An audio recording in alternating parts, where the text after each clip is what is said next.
మద్రాసులో ఒక ఆఫీస్లో ఒక అమ్మాయి పనిచేస్తుంది, మన ప్రార్థనకు వచ్చే అమ్మాయి పనిచేస్తుంది. వాళ్ళ మేనేజర్ ఉన్నాడే, మేనేజరు ఆడు పేద కన్ని, చాలామంది జీవితాలను పాడు చేసిన వ్యక్తి వాడు. ఈ అమ్మాయి డ్యూటీకి ఇచ్చారు, పెళ్లి కాని అమ్మాయి డ్యూటీకి వెళ్ళింది.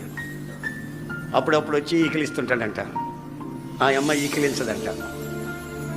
ఒకసారి చూస్తాను చూపు ఇంకంతే.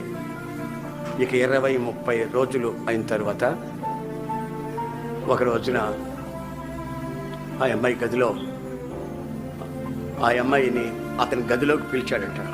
పిలిచి మేడం టేక్ యువర్ సీట్ అన్నాడట మేనేజర్.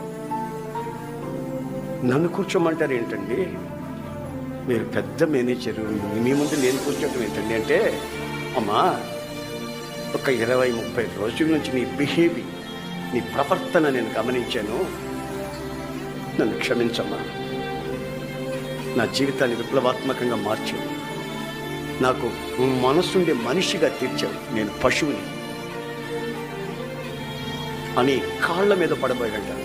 ఆ బిడ్డనిందంట, నేను ప్రార్థనకి వెళ్తానండి, నేను ఇలాంటి మనిషిని కాదు, అయినా మీ కొరకు నేను ప్రార్థన చేశాను తప్ప ఇంకేమీ చేయలేదు, మీరు నా తండ్రి లాంటి వాళ్ళు.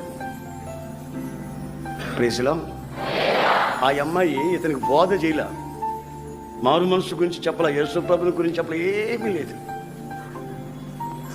ఆమె ప్రవర్తన ఆ మేనేజర్ని తల్ల క్రిందులు చేసింది.